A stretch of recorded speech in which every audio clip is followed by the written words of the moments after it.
Здравейте, тук сме с Васил Василев, състезател по планинско колоездене. Здравей, Васко! Здравейте! Ти от колко време се занимаваш с маунтинбайк? Вече година и половина. Значи, преди това, в смисъл всичко започна така леко на шега. Купих си колелото, с идеята да ходя с него на работа, от време на време с приятели да излизаме на разходки. Обаче в последствие се оказаха разходките много интересни. И тък му идва един от всъщност много изявените и от най-добрите състезатели в планинското колоездене в България. Това е Федор Драголов. Чиста случайност е, че се засичаме. Здрасти, Федя. Приятно да се видиме. В общи линии всичко стана така много бързо, запалих се планинското колоездене, започнах така все по-често да карам. Първо с приятели, направихме много карания в по-голяма част от планините в България. И в последствие реших, че в крайна сметка, след като вървя толкова добре и след като е толкова забавно, защо пък да ми пробвам да се пусне в състезание планинско колоездене. И опитах, видях какво е, видях, че е забавно, ходят много хора и така страстта запали и почнахме по-усърдни тренировки, по-чести разходки, ходене все повече състезания и така. Добре, за година и половина стигна ли до заключението, че това е опасен спорт? Аз още в началото, честно да кажа, нали така, още в началото знаех и бях наясно, че всъщност спорта е така опасен и всъщност това е нещо, което в крайна сметка те привлича. Адреналина, който е при спускане, дори при изкачване, винаги трябва да си на щрек, няма монотонност в самия спорт, той е енергичен, бърз, постоянно условията около теб се променят, настилката не е еднаква, различна е винаги. Добре, освен адреналин, какво ти дава като усещане самия спорт? Чувствам се щастлив, защото правя каквото трябва, в смисъл спортувам. Правя където трябва в планината след природата. Това, че тренирам често, ме кара да се откъсна от реалността, от това, което ни обгръща в скучния и сив град. Всеки ден аз мога да бъда в гората, а тя е красива по всяко едно време на годината. През зимата, през есента, през всички сезони гората е красива. Казваш, че тренираш често. Това колко пъти в седмицата означава? Зависи. В общи линии 4, 5, 6, 7, зависи. В общи линии, когато имам свободно време и когато се чувствам добре, излизам да карам. Много често се случва и 7 пъти в седмицата. А в България има състезания по маунтинбайк, нали така? Да. Ти как се представяш на тях? Така като все още сравнително много в спорта, представянията ми, поне по моя преценка, са добри. Вече имам няколко подиума, с които мога да се похваля. Освен това, представяне в рамките на топ 10 на големи състезания, въпреки че нивото в България, сравнено с това, което е в останалите държави, е силно, че все още ниско. Специално за мен, ако съм в топ 10, дори в топ 5, много често за мен си успех. Аз си го приемам така и се радвам на такива представяния. Супер! А колко участници се събират на едно такова състезание? Да кажем, примерно в най-мащабното състезание, което се провежда в България, именно обиколката на Витоша, тази година имаше отбелязан рекорд от приблизително 700 човек колоездачи. Това е на 100 км трасе, от които приблизително, мисля, че около 500 човека завършиха състезанието, което си е наистина много сериозно, много хора и много сериозна организация изисква такова мероприятие, но всъщност това е добре, това развива спорт.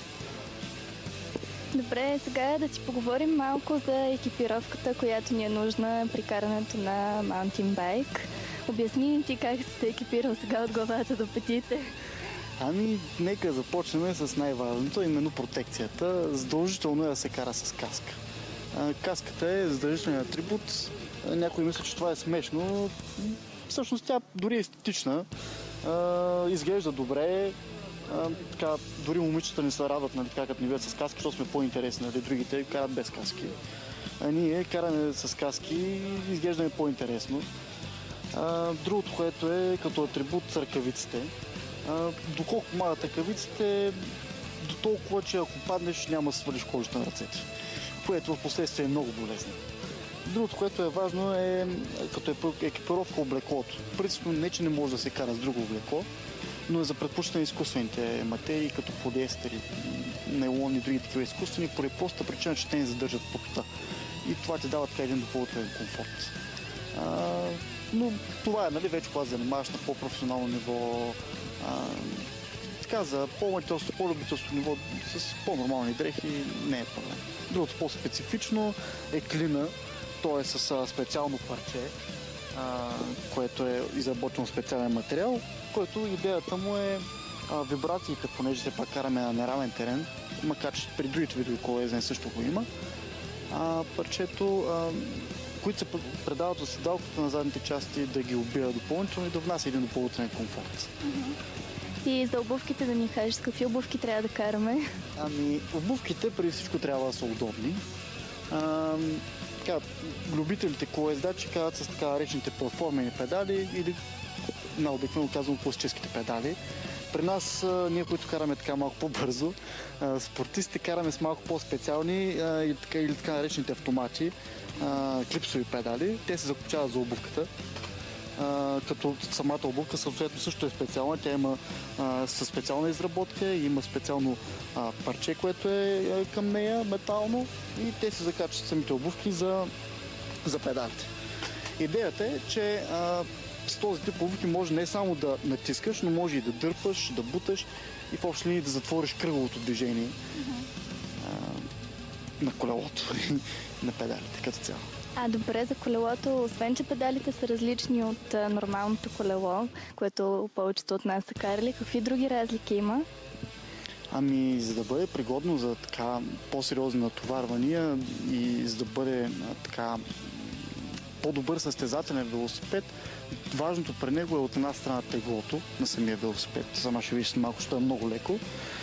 Другото, което е по-специфично, са добрите спирачки, надежната скоростна система, която е така предназначена специално за планински велосипеди с по-голямо предавателно число и голям избор от предавки, за да може да бъде универсална, понеже при планинското колезене смяната на наклона е много бърза, много честа, понякога има много резки, много стръмни изкачвания, съответно пък стръмни спускания. Другото по-специфично е вилката, която е амортисьорна и съответно тя е въздушна и се наглася спрямо килограмите на колездача, самото налягане в нея. Разбира се, рамката е алуминиева, както и по-голямата част от компонентите по велосипеда, нали си идеята той да бъде лек. Добре, кажи ни сега принципите на каране, с какво се различават от тези при шосейното колоездене? Сега някои хора ще си кажат, то се е велосипед, нали, се е колело там, качва се караш, но в общи линии разликата е, че при шосейното колоездене там самият тип каране е монотонен.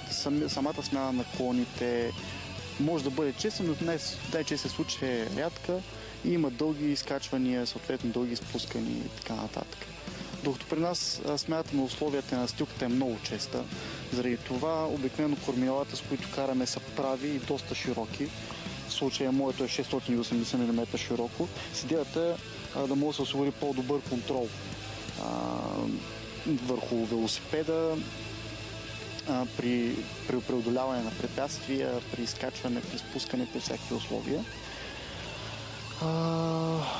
Това, което го различава шосейното колезене, всъщност са и гумите, които при движение при пресечен терен осигуряват много добро сцепление и съответно докато при шосейните велосипеди гумите са тесни и тънки, там се гони, нали, максимално ниско съпротивление при търкаляне с асфалта. Но в общи линии не е чак толкова голяма разликата между шосейното и планинското колезене. Говориме за този стил планинско колезене, който аз практикувам. Понеже освен така наречения стил крос-кънтри, който аз се състезавам и практикувам, има и така наречения стил даунхил или спускане, съответно дърджъмп, фрирайд и други видове, които са, нали, трудно да бъдат разграничени, вече понеже са много, но, нали, основните са крос-кънтри и даунхил.